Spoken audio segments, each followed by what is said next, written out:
صلی اللہ محمد مولی محمد.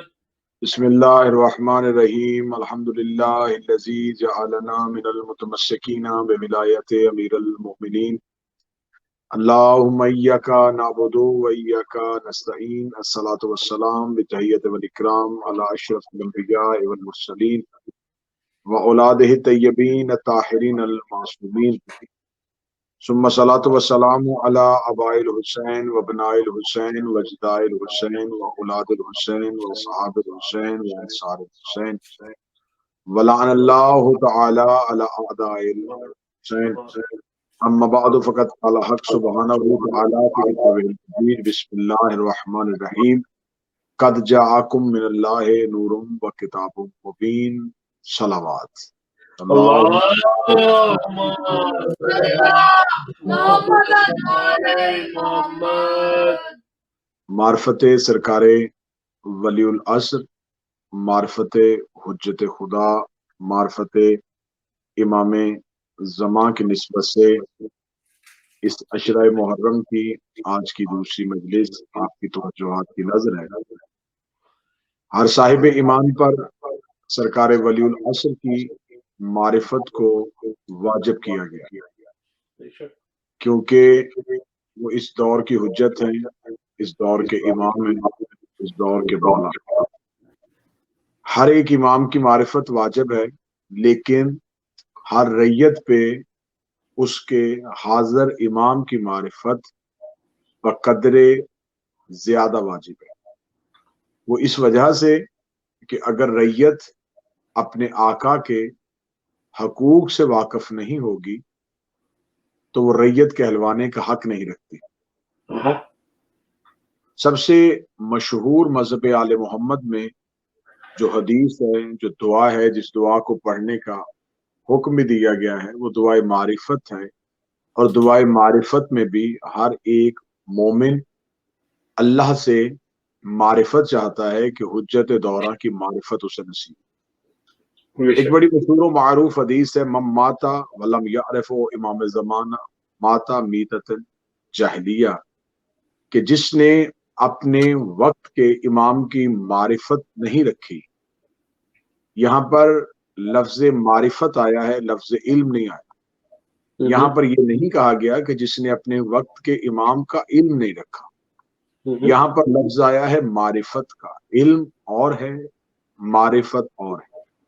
کسی کے بارے میں جاننا علم کہلاتا ہے اور اس کو پہچاننا معرفت کہلاتا ہے. بہت خوب. اگر ہم علم کی بات کریں تو تصور امام زمانہ یا تصور مہدی سے کوئی فرقہ دور نہیں، کوئی مذہب بھی اس سے دور نہیں. ہر مذہب کے ہاں، ہر ادیان عالم میں جتنے بھی دین پائے جاتے ہیں، ان کے ہاں کسی نہ کسی کے آنے کا وجود باقی ہے. تو یہاں حدیث میں علم کا حکم نہیں آیا، یہاں معرفت کا حکم آیا. یہ نہیں کہا کہ جو اپنے امام کو جانتا نہ ہو اور وہ مر جائے، فرمایا جو پہچانتا نہ ہو. لفظ ہے معرفت کا. امام کا عارف نہ ہو، معرفت کے بغیر مر جائے. سرکار کی دو طرح کی معرفت ہے، ایک معرفت عامہ ہے، ایک معرفت خاصہ ہے. جو معرفت عامہ ہے وہ ہر مسلمان کے پاس پائی جاتی ہے، لیکن جو معرفت خاصہ ہے وہ صرف مولا کے ریت کے پاس پائی جاتی ہے، اور مولا کی ریت ہی کے پاس ہونی چاہیے. ان مجالس میں ہم کوشش یہ کریں گے کہ امام زماں کی معرفت قرآن سے اور امام زمانہ کی جتنے بھی فضائل ہیں ان کو قرآن سے پڑھا جائے. اب جس دعا کو سب سے زیادہ پڑھنے کا حکم دیا گیا ہے وہ دعا ہے دعائے معرفت. اللہم عرفنی نفسک، میرے اللہ مجھے میرے نفس کی معرفت عطا فرما.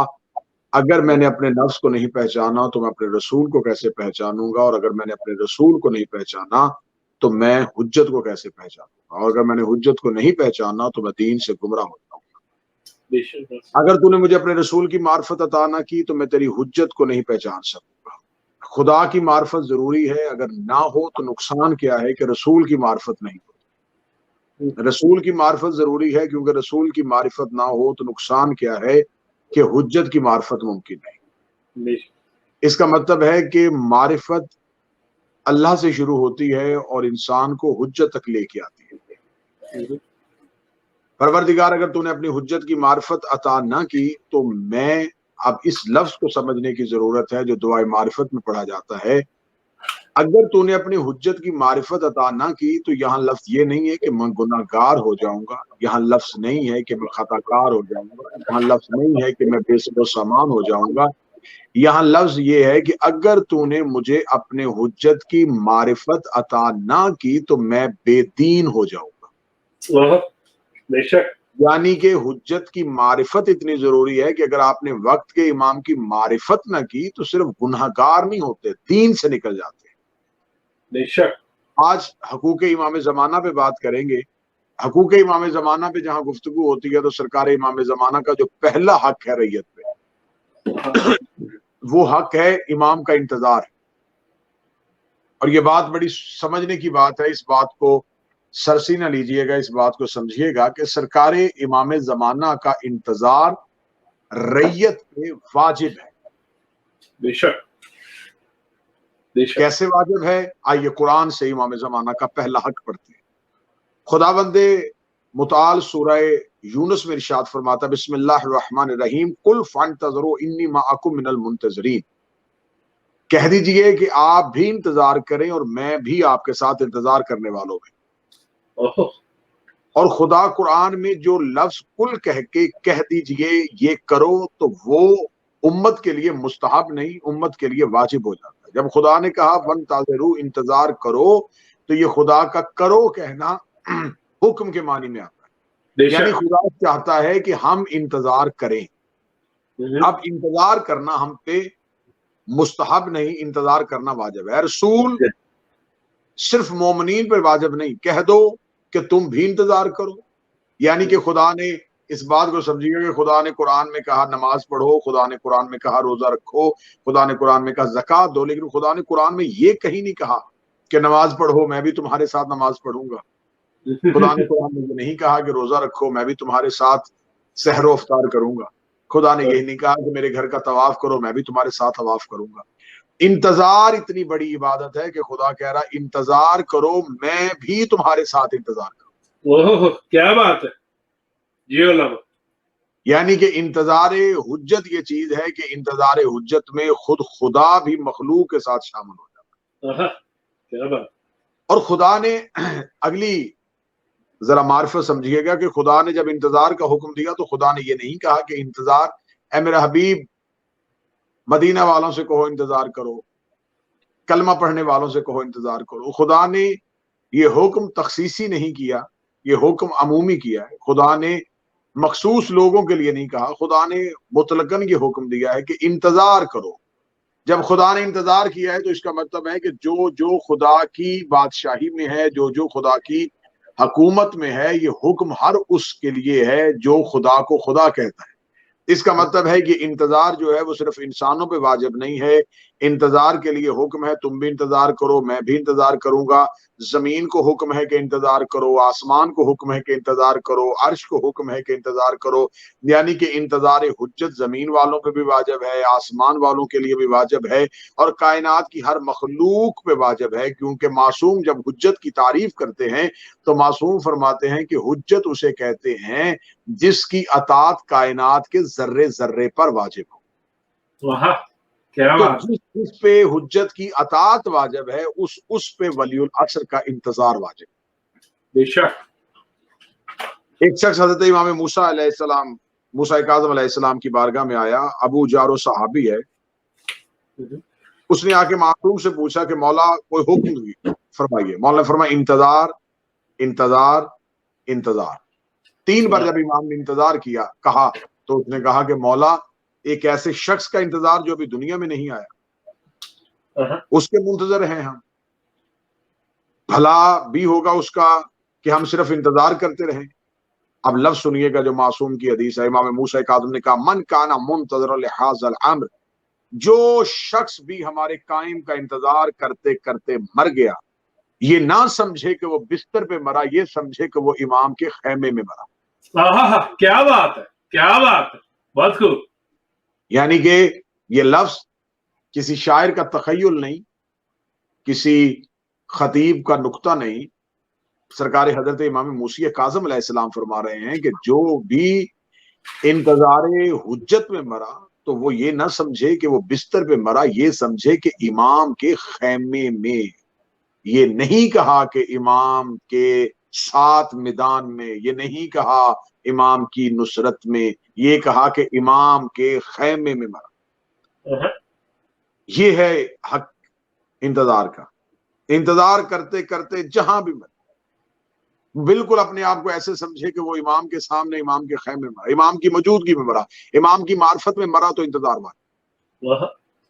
اب میں نے یہ بتا دیا کہ انتظار کرنے والے کا اجر کیا ہے، کہ انتظار کرنے والے کا اجر یہ ہے کہ وہ انتظار کرتا کرتا مر گیا تو یہ سمجھے کہ وہ امام کے خیمے میں مرا۔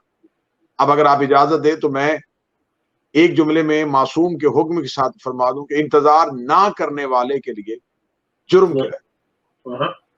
معصوم فرماتے من آتا علیہ شہرن ولم ینتظر فلیتوب، جو شخص ایک مہینہ گزر جائے اور اس نے حجت کا انتظار نہ کیا ہو تو وہ اپنے ایمان پر نظر ثانی کرے اور توبہ کرے۔ من آتا علیہ سنت ولم ینتظر فدفن فی مقابر الزنادقہ، اور فرماتے جس کو ایک سال گزر جائے، پورے سال میں اس نے ایک دن بھی انتظار نہ کیا ہو، اور اگر وہ مر جائے، اب یہ لفظ سنیے گا، یہ لفظ میرے نہیں، معصوم کیا، معصوم فرماتے پورا ایک سال گزر جائے اور اس نے انتظار نہ کیا ہو اور وہ مر جائے تو اسے یہودیوں کے قبرستان میں دفن کرنا۔ اوہ کیا بات، کیا بات۔ جو حجت کے انتظار کیے بغیر ایک سال گزار دے تو معصوم فرماتے، کیونکہ میں نے ابھی آپ کے سامنے دعائے معرفت پڑھی، دعائے معرفت میں میں نے اب اسی دعائے معرفت کا جملہ ہی اس کے ساتھ متصل کیجئے کہ دعائے معرفت میں انسان کہتا ہے کہ اگر میں نے تیری حجت کو نہیں پہچانا تو میں بے دین ہو جاؤں گا، اور جو بے دین ہو جائے اس کا مسلمانوں کے قبرستان میں کیا کام۔ کیا بات، بے شک۔ اور سامعین گرامی قدر، ناظرین گرامی قدر، کتنا معمولی سی چیز ہے انتظار، کہ انتظار کرنے کے لیے آپ کو کیا چاہیے؟ نماز پڑھنے کے لیے آپ کو اپنا کام روکنا پڑتا ہے، روزہ رکھنے کے لیے آپ کو اپنی منہ پہ قابو رکھنا پڑتا ہے، اپنے ہاتھ پہ قابو رکھنا پڑتا ہے، لیکن جب انتظار کرتے ہیں تو انتظار کرنے کے لیے آپ کو کام روکنا نہیں پڑتا۔ آپ جو بھی کام کر رہے ہیں، آپ دکان پہ بیٹھے ہوئے ہیں، آپ اپنے آفس میں بیٹھے ہوئے ہیں، آپ اپنی خریداری میں مصروف ہیں، آپ جو بھی کام کر رہے ہیں آپ اس کام کو کرتے رہیں لیکن انتظار میں رہیں۔ اور معصوم سے پوچھا گیا کہ مولا انتظار کیسے کرتے ہیں؟ امام نے فرمایا جیسے کسی شخص کو نماز کی جلدی ہو اور وہ اپنا کام کر رہا ہو لیکن اس کا کان اذان کی طرف ہوتا ہے کہ جو ہی مسجد سے اذان کی آواز آئے تو میں نماز کے لیے جاؤں، جیسے نماز کے لیے اذان کا انتظار کرتے ہو ویسے ہی دین کے لیے حجت کا انتظار کرو۔ بہت خوب، بہت خوب۔ جب نماز کے لیے جایا جاتا ہے تو پھر دنیا سے ناتا توڑ کے اللہ سے جوڑا جاتا ہے۔ فی الحال تم اذان کا انتظار، اذان ہے حجت کا انتظار، اور جب قائم تشریف لے آئیں گے تو حجت کی بارگاہ میں جانا، دنیا کے تمام رشتوں کو توڑ کے حجت کی بارگاہ میں پہنچ جانا، اسے حقیقت معرفت کی نماز کہتے ہیں۔ کیا بات، بہت خوب۔ اب آئیے تیسرے حق کی طرف، امام زمان کی راہ میں مال خرچ کرنا۔ اب یہ بھی امام زمانہ کے حقوق میں سے ایک حق ہے کہ آپ صرف انتظار کر رہے ہیں۔ اب پہلا حق ہے امام کی معرفت کرنا، دوسرا حق ہے امام کا انتظار کرنا، اور تیسرا حق ہے امام کے رستے میں ایک مال خرچ کرنا۔ ایک سوال کرنے والے کا سوال کہ مولا آپ یہ مجھے بتائیں کہ سائل کا حق کیا ہے، کیونکہ خدا قرآن میں، کیونکہ معرفت زمان امام زمانہ فی القرآن موضوع ہے، والذین فی اموالہم حق معلوم للسائل والمحروم، جن لوگوں کے مال میں حق معلوم ہے۔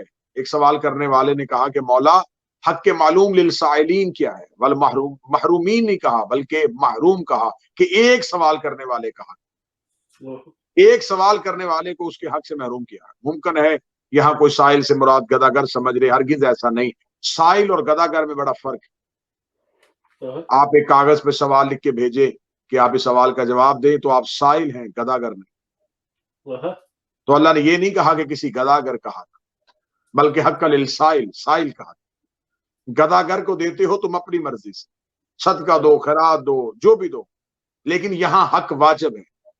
ایک سوال کرنے والے کا، ایک اس کا جو سوال وہ نہیں کر پائے۔ قرآن کیا کہتا ہے مذہب اہل بیت کی؟ کوئی بھی تفسیر اٹھا کے دیکھ لیں، اس آیت کی تفسیر میں قرآن کے وارث یہی فرماتے ہیں، اما سائل فرسول اللہ، جو سوال کرنے والا ہے وہ کوئی عام نہیں بلکہ اللہ کا رسول ہے۔ کیا بات! اللہ کا رسول سوال کر رہا ہے، اور سوال کیا کر رہا ہے؟ کائنات کا سب سے بڑا نبی سوال کر رہا ہے، قل لا اسألکم علیہ اجرا الا المودۃ فی القربى۔ بہت خوب۔ یہ کون سوال کر رہا ہے؟ یہ کائنات کا نبی سوال کر رہا ہے۔ کس سے سوال کر رہا ہے؟ امت سے سوال کر رہا ہے۔ اور یہاں میں بات آسان کر دیتا ہوں، اگر کوئی چھوٹا بڑے سے سوال کرے تو یہ گزارش ہوتی ہے، بڑا چھوٹے سے کچھ سوال کرے تو یہ امر ہوتا ہے۔ یہاں کائنات کا سب سے بڑا سب سے چھوٹوں سے سوال کرنا، یعنی کہ نبی کا یہ سوال کرنا حکم کے معنی میں آتا ہے۔ اور کیا مانگ رہا ہے؟ میں تم سے اہل بیت کی مودت کا سوال کرتا ہوں۔ یہ رسول تھے جنہیں سوال کرنے کا موقع ملا، اور ایک ہے محروم جس نے سوال نہیں کیا بلکہ اسے غیبت نے سوال سے محروم رکھا، وہ تمہارے امام زمانہ، وہ قائم آل محمد۔ تو یا رسول کا حق معلوم بتایا جائے خدا نے، یا پھر امام عصر کا؟ ایک ختم نبوت کی علامت ہے، ایک ختم ولایت کی نشانی ہے۔ ایک پہ نبوت ختم ہوتی ہے اور ایک پہ امامت ختم ہوتی ہے۔ ایک نے اپنا سوال کر دیا اور ایک کا سوال کرنا ابھی باقی ہے۔ فطرت انسانی ہے کہ وہ ہر چیز میں اپنا فائدہ ڈھونڈتی ہے، بشریت اپنا منافع دیکھتی ہے، تو خدا نے دین کے معاملے میں بھی اس منافع کے قانون کو مد نظر رکھا۔ یہ کرو گے تو اتنا نفع۔ تو آئیے آپ کو سوداگری کا ایک اصول بتاؤں، جو مال تم کہیں بھی خرچ کرو بدلے میں ایک کے بدلے میں 10 ملتے، جہاں بھی خرچ کرو ایک کے بدلے میں 10، صدقہ دو، خیرات کرو، ایک کے بدلے میں 10۔ لیکن جو ان کی راہ میں خرچ کرے، قول معصوم کی تائید کے ساتھ میں جملہ پڑھنے لگا ہوں، جو بھی خرچ کرو گے، جہاں بھی خرچ کرو گے، اس کے ایک بدلے میں کیا ملے گا؟ 10 ملیں گے۔ لیکن جو ان کی راہ پہ خرچ کرے، اس دنیا میں ایک کے بدلے میں 700 ملیں گے۔ تمہارے 8ویں امام فرما رہے ہیں کہ ہماری راہ میں خرچ کرنے کا فائدہ یہ ہے کہ 700 گنا ملیں گے۔ کیا بات! اور وہ بھی اس دنیا میں۔ آخرت میں کیا ملے گا اس کا تم تصور بھی نہیں کر سکتے۔ سوال کرنے والے نے سوال کیا کہ مولا اس کا کوئی حکم آپ ہمیں قرآن سے بتا سکتے ہیں جہاں خدا نے فرمایا ہو کہ جو سبیل اللہ میں خرچ کرے گا؟ تو امام نے فرمایا کیا تو نے قرآن میں نہیں پڑھا کہ اللہ اپنی راہ میں خرچ کرنے والے کو کیا کہہ رہا ہے؟ مثل الذین ینفقون اموالہم فی سبیل اللہ کمثل حبۃ، کہ جس نے اللہ کی راہ میں خرچ کیا، جو لوگ بھی اللہ کی راہ میں خرچ کرتے ہیں اللہ ان کو منافع کے ساتھ واپس کرتا ہے۔ اس کا مولا وہ تو سبیل اللہ میں خرچ ہے۔ امام فرمایا نحن سبیل اللہ، وہ اللہ کی سبیل ہم ہیں۔ کیا بات! کیا بات! نعرہ حیدری! اب اگلا حق جو ہے امام کے لیے معرفت، دوسرا حق انتظار حجت، تیسرا حق امام کی راہ پہ مال خرچ کرنا، چوتھا حق سرکار کی ظہور کی دعا مانگنا۔ ویسے تو ہر امام کے لیے کہا جاتا ہے، لیکن باقی ائمہ کے لیے یہ بات پردے میں رہی۔ جس کسی نے اس راز کو پا لیا سو پا لیا، جو نہیں پا سکا وہ مجرم نہیں۔ بلکہ باقی ائمہ کے زمانے میں ایسا تھا، جب کوئی نماز پڑھنے والا نماز پڑھتا بعد میں دعا نہیں مانگتا تھا تو خدا اعمال لکھنے والے فرشتوں کو حکم دیتا تھا کہ اس کی نماز اس کے منہ پہ مارو۔ کیا میں اس کے ٹکروں کا محتاج ہوں؟ کیا مجھے اس کے سجدوں کی ضرورت تھی؟ کیا مجھے اس کے اٹھنے اور بیٹھنے کی ضرورت تھی؟ میں نے تو اس پر نماز واجب اس لیے کی تھی یہ مجھ سے کچھ مانگے تاکہ میں اس پر اپنی رحمت کروں۔ جو نہیں مانگ رہا دعا، مجھے اس کی عبادت کی ضرورت نہیں، منہ پر مارو۔ قاعدہ کلیہ رہا امام حسن عسکری علیہ السلام کے دور تک، یہ کلیہ قانون رہا۔ اب جب تک تمہارے زمانے کے امام بظاہر دنیا میں تشریف لائے تو اب 2 قانون لاگو ہوں گے۔ جو شخص اپنے لیے دعا نہیں مانگتا اس کی نماز اس کے منہ پہ مارو۔ آپ کے مذہب کے بہت بڑے عالم دین علامہ سید علی ابن طاؤس ہر شب جمعہ امام زمانہ سے درس لیتے. کیا مقام ہوگا جو ہر شب جمعہ سرکار ولی العصر کے سامنے زانو ادب طے کرتا ہو. ہر 8ویں شب براہ راست حجت خدا کی شاگردی میں انہوں نے اپنے بیٹے کو، ان کے بیٹے بہت بڑے عالم تھے اپنے دور کے، تو اپنے بیٹے کو وصیتیں لکھوائیں، تحریریں لکھوائیں. پھر لوگوں کو گواہ بنانے کے لیے ان وصیتوں کو ایک کتاب کی شکل دی. کتاب کا نام ہے کشف الحجہ. اس میں اپنے بیٹے کو وصیتیں کرتے ہوئے حقوق واجبہ کی بحث کرتے کرتے جب یہاں آئے نا کہ امام زمانہ کے لیے دعا مانگنا واجب ہے، تو آگے اپنے بیٹے سے کہتے اے میرے بیٹا، اے میرے جگر کی ٹھنڈک، اگر کوئی جاہل تم سے یہ کہے کہ بھلا امام زمان کو تمہاری دعا کی کیا ضرورت ہے، کیا امام تمہاری دعا کا محتاج ہے، تو اسے فوراً یہ کہہ دینا کہ اللہ کو تمہارے سجدوں کی کیا ضرورت ہے.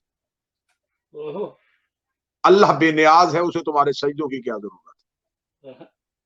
جس طرح خدا کو ہمارے سجدوں کی ضرورت نہیں، لیکن وہ اس لیے کرواتا ہے تاکہ حق کے ابدیت ظاہر ہو، امام کو بھی ہماری دعا کی ضرورت نہیں، کرواتا اس لیے ہے تاکہ حق کے ریت ادا ہو. کیا بات ہے. جی جی علامہ بہت خوب. جیسے اللہ عبادت کرواتا ہے تاکہ حق کی ابدیت ادا ہو، حجت دعا کرواتی ہے تاکہ حق کے ریت ادا ہو. بہت خوب.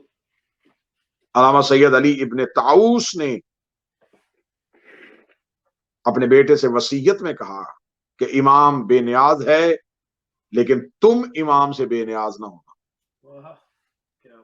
اگر تم نے اپنے امام سے کچھ نہیں لینا تو اپنے امام سے اپنا حق کے ریت ادا کرنے کے لیے دعا مانگنا واجب. جس طرح وہ ہمارے درود کے محتاج نہیں، لیکن ہم پڑھتے ہیں حق کے ریت ادا کرنے کے لیے.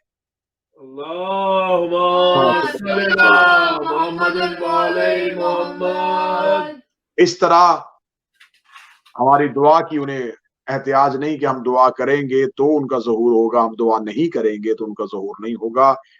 یہ خدا کے ہاں راز ہے، یہ ان کا سر ہے. یہ خدا کی اور ان کی راز کی بات ہے کہ وہ کب زمانے میں اپنا ظہور کریں گے، لیکن ہمارے لیے ان کا ظہور مانگنا ان کا فائدہ نہیں، ہمارا فائدہ ہے. بے شک بے شک. تاکہ ہم لوگوں کو بتائیں اور ان تک یہ بات پہنچائیں کہ ہم ان کے حقوق سے جاہل نہیں بلکہ ان کے حق کو پہچان دیں. فقط دعا نہیں، صرف دعا سے کام نہیں چلے گا، بلکہ دعا کو دعا کی حد انتہا پر لے جانا. مثال دیکھیں ان سے آل محمد سے محبت کا حکم نہیں، مودت کا حکم. مودت محبت سے بہت اوپر کی چیز. بے شک. ہم ان کے لیے لفظ محبت استعمال کر لیتے. پہلی بات تو یہ ہے کہ کائنات میں ہر انسان محبت کرنے میں خود مختار ہے، مجبور نہیں، اور ان سے محبت کرنے میں حکم الہی کے تحت مجبور ہے. اب اگر آپ سے کوئی محبت کرے یا مجھ سے کوئی محبت کرے تو اس کی مہربانی ہے. اگر کوئی نہیں کرتا تو ہم اسے مجبور نہیں کر سکتے. ایسے ہی آپ کسی سے زبردستی محبت نہیں کروا سکتے، آپ زبردستی کسی سے نہیں کہہ سکتے کہ تم مجھ سے محبت کرو. لیکن کیسی ہے امام زمانہ کی حقیقت کہ خدا مجبور کر رہا ہے کہ ان سے مودت کرو. کیا بات کیا بات. امام زمانہ کے ساتھ یہ معاملہ نہیں ہے، یہاں پر محبت واجب ہے. بے شک. اب میں اگلا جملہ کہوں گا تو آپ کی پاکیزہ سماعتوں کو مزید روشن کرے گا کہ آپ مجھے بتائیں کہ محبت کمال سے ہوتی ہے یا نقص سے ہوتی ہے. اگر میں نے کہا ہوگا کہ زمانہ سے محبت کرو تو میرا علم بھی محدود، میری سوچ بھی ناقص، یہاں خدا کہہ رہا ان سے محبت کرو. اب یہاں تو اللہ کے خلاف بات کرو کہ خدا معاذ اللہ ہمیں نقص سے محبت کرنے کا حکم دے رہا ہے. اگر خدا کے خلاف یہ بات نہیں کر سکتے تو پھر جبرن اور قہرن یہ ماننا پڑے گا کہ اللہ نے تو کمال سے محبت کرنے کا حکم دیا. تو اس کا مطلب ہے کہ آل محمد وہ کمال ہیں جن سے اللہ مودت کا حکم دیا ہے. بے شک.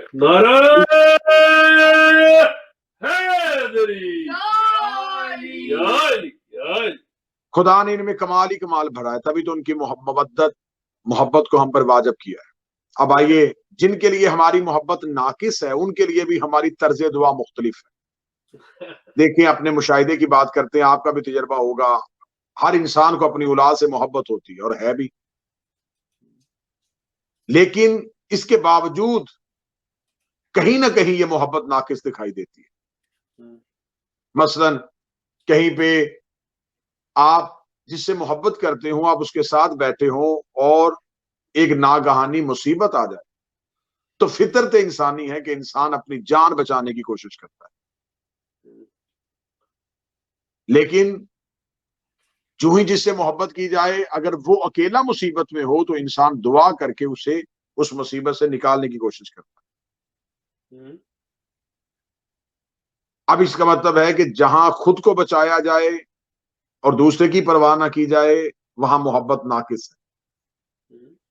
امام زمانہ کا حق سننے کے لیے یہ جملہ سننا پڑے گا کہ اگر ہم کسی کے لیے بے انتہا محبت کریں تو ہم یہ جملہ کہہ دیتے ہیں کہ میرے مالک اس کے حصے کی بیماری، اس کے حصے کی تکلیف وہ مجھے دے دے اور اسے ٹھیک کر دے۔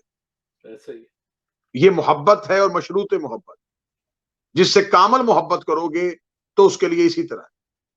یعنی کہ امام کے لیے دعا مانگنا اس انداز میں بھی واجب ہے کہ خدا سے یہ کہہ سکتے ہیں کہ میرے مالک ہماری خیر ہو نہ ہو ہمارے مالک کی خیر ہونی چاہیے۔ امیر المومنین فرماتے کہ امام کہہ رہا ہے ان الامام بمنزلۃ القلب فی الجسد، امام کائنات میں ایسے ہی ہے جیسے جسم میں دل کی حیثیت، یعنی دل بند ہو جائے تو جسم اپنی حرکت بند کر دیتا ہے، ایسے ہی حجت خاموش ہو جائے تو نظام کائنات خاموش ہو جائے۔ بے شک امام کا فرمان ہے کہ امام جسد العالمین میں دل کی حیثیت رکھتا ہے، تو ہر انسان ہدایت کہاں سے لیتا ہے؟ اپنے دل سے۔ میں پھر لفظ کہنے لگا ہوں، امام کا فرمان ہے کہ امام کی حیثیت عالمین میں ایسے ہی ہے جیسے بدن میں دل کی ہوتی ہے۔ میں اور آپ اپنی ہدایت کہاں سے لیتے ہیں؟ دل سے۔ تو اس کا مطلب امام نے فرمایا کہ امام کی حیثیت کائنات میں ایسے ہی عالمین میں ایسے ہی ہے جیسے جسم میں دل کی ہوتی ہے، تو اس کا مطلب عالمین ہدایت لے رہا ہے تو امام سے لے رہا۔ بے شک دل ایک ہے اور اس دل کے تحت چلنے والی رایا بہت زیادہ ہے۔ مثلا ہاتھ دل کی رایا، آنکھیں دل کی رایا، یہ تمام کے تمام دل کی رایا۔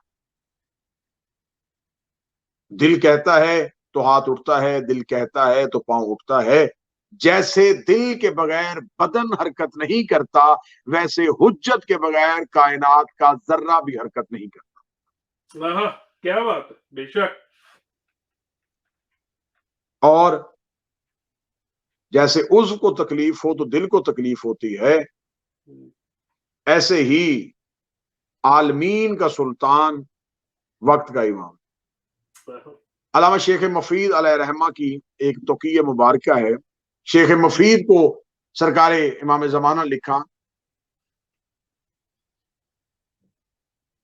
کہ ہمیں اپنے شدائد کے بارے میں امام زمانہ کو بتانا پڑے، یا وہ خود بخود مطلع ہوتے ہیں۔ تو امام نے جواب دیا، توقیہ شریف پڑھ لیجئے کہ مولا اگر ہم اپنی مصیبتیں آپ سے بیان کریں تو آپ کو تب ہی پتہ چلتا ہے یا آپ ہماری مصیبتوں سے واقف ہوتے ہیں؟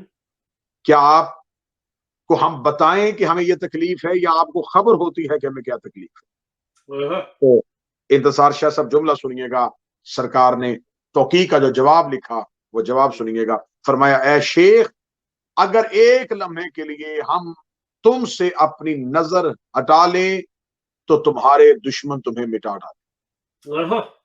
ایسے ہی فرمایا تمہارا وجود دلیل ہے اس امر کی کہ ہماری نگاہوں کے پہرے میں ہو، اس لیے اس کے لیے دعا مانگا کرو، اگر وہ خیر سے ہے تو پھر کائنات کا ہر چیز خیر سے۔